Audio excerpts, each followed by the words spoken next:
Kisah Para Rasul 2:32 TB. Yesus inilah yang dibangkitkan Allah. Itu sebagai bukti bahwa Yesus benar-benar mati terus dibangkitkan, gitu kan Bapak ya. Saya mau tanya, kalau Tuhan itu maha kuasa, kenapa Yesus dibangkitkan? Harusnya kan bangkit sendiri. Secara Tuhan itu maha kuasa, ibaratnya anak kecil aja bisa kok bangun sendiri gitu. Kenapa harus dibangkitkan Tuhan? Yesus inilah yang dibangkitkan Allah. Jadi Tuhan membangkitkan Tuhan gitu Bapak.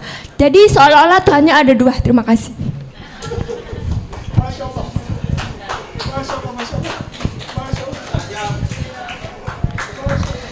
Ya,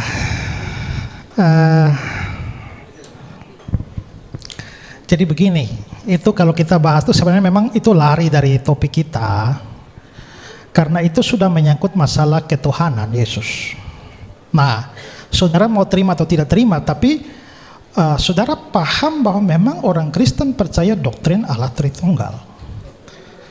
Tri dan tunggal, artinya ada bagian trinya, tunggalnya. Nah, tunggalnya itu mengacu kepada hakikatnya, sementara trinya mengacu kepada tiga pribadi, Bapa, Anak, dan Roh Kudus.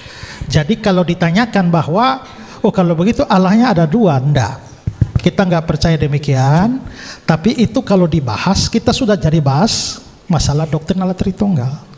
Sekarang saya mau menjawab saja pertanyaan saudara begini, kalau memang Yesus itu Allah, mengapa dia nggak bangkit sendiri tapi dibangkitkan? Nah, penting untuk saudara tahu bahwa, saya kira adik ya baca ayat itu bagus, tapi lebih bagus lagi kalau adik baca seluruh Alkitab. Paham pada topik itu, karena kalau adik baca seluruh Alkitab tidak hanya bilang Yesus dibangkitkan, tapi juga dia bangkit dengan kuasanya sendiri. Kita tahan sejenak penjelasan dari Bapak Pendeta Esra Soru. Jadi pertanyaannya adalah, kenapa Yesus itu dibangkitkan? Kenapa tidak bisa bangkit sendiri? Bukankah dia ini Tuhan bagi orang Kristen? Jawaban dari Pak Pendeta Esra Soru ini sungguh sangat mengejutkan. Bagus kalau membaca ayat Alkitab ini, tapi lebih bagus lagi kalau membaca seluruh ayat Alkitab. Ada juga ayat yang mengatakan Yesus itu bangkit sendiri. Ini kata Pendeta Esra Soru. Tapi ada juga yang mengatakan Yesus itu dibangkitkan. Mana yang harus kita percaya? Yang satu mengatakan dibangkitkan, yang satu mengatakan bangkit sendiri. Artinya ayat Alkitab ini kan bertentangan. Kita lanjutkan. Nah, di Yohanes pasal 2, pada waktu Yesus bicara dengan ini, Yesus bilang, rombak bait Allah ini.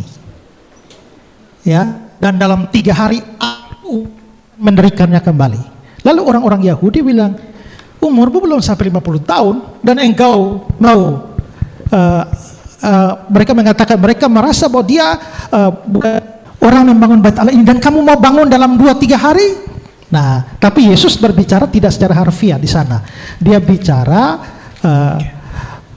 dia memaksudkan satu arti yang kiasan, bahwa yang dia maksudkan dengan bait Allah adalah tubuhnya sendiri. Artinya adalah rombak bait Allah ini dalam 3 hari aku akan membangunnya kembali. Bukan orang lain, aku. Ya, jadi ayat yang tadi dikasih itu memang Yesus dibangkitkan ya. Juga banyak ayat yang mengatakan demikian. Tapi coba lihat Yohanes pasal 10. Mulai ayat yang ke-17 ya. 17 18.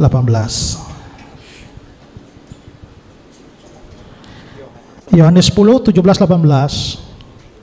Bapa mengasihi aku oleh karena aku memberikan nyawaku, memberi nyawa ini artinya mati kan, untuk menerimanya kembali. Tidak seorang pun mengambilnya, mengambil nyawa daripadaku, melainkan aku memberikannya menurut kehendakku sendiri. Aku berkuasa memberikannya, itu memberikan nyawa, dan berkuasa mengambilnya kembali. Yesus menyatakan bahwa berkuasa mengambil nyawanya kembali. Ini menunjukkan Yesus memang bangkit dengan kuasanya sendiri. Lalu Roma 1 ayat 4. Roma 1 ayat yang keempat. Dan menurut roh kekudusan dinyatakan oleh kebangkitannya dari antara orang mati, bahwa dia adalah Allah yang berkuasa, Yesus Kristus Tuhan kita. Menurut roh kekudusan, itu mengacu kepada Roh Kudus. Kalau begitu ada ayat-ayat yang menyatakan Yesus dibangkitkan oleh Bapa. Ada ayat-ayat yang mengatakan Yesus bangkit sendiri dengan kuasanya. Dan ada ayat-ayat yang mengatakan bahwa Yesus dibangkitkan oleh roh. Kesimpulannya apa? Kebangkitan Yesus itu adalah hasil pekerjaan bersama dari pribadi-pribadi Tritunggal. Gitu. Ya. Kita sudah mendengarkan bagaimana penjelasan dari Bapak Pendeta Esra Soru. Sebelum kita tanggapi lebih panjang lagi, apakah teman-teman di sini pusing dengan penjelasan Bapak Pendeta Esra Soru? Karena yang satu mengatakan bangkit, yang satu lagi mengatakan dibangkitkan. Artinya ayat ini bertentangan. Kemudian Pak Pendeta Esra Soru di sini menjelaskan bagaimana dengan Tuhannya Tritunggal. Di situ ada Bapa, Yesus, Roh Kudus, dan itu jadi satu. Jadi buat teman-teman di sini, kalau seperti yang disarankan oleh Pak Pendeta Esra Soru, maka bacalah seluruh ayat Alkitab.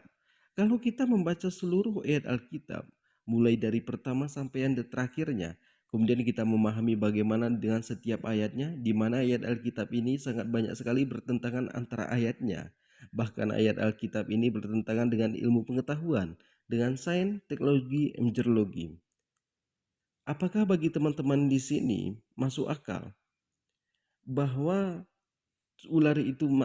singa itu makan jerami, ular makan debu? Apakah ada ular makan debu? Kemudian dikatakan di dalam Alkitab, tercipta dulu pohonnya, baru tercipta mataharinya. Ini kan aneh. Seharusnya tercipta dulu matahari, baru tercipta pohon. Karena pohon ini sangat membutuhkan cahaya matahari. Kemudian dikatakan di dalam Alkitab, tercipta dulu binatang daratnya, hewan-hewan darat, baru tercipta burung. Jadi seperti itulah ayat-ayat Alkitab. Kebanyakan ayat Alkitab ini bertentangan dengan antara ayat yang lainnya. Kemudian ayat Alkitab ini bertentangan dengan ilmu pengetahuan, dengan sains, teknologi, meteorologi. Jadi mungkin cukup sekian. Assalamualaikum warahmatullahi wabarakatuh.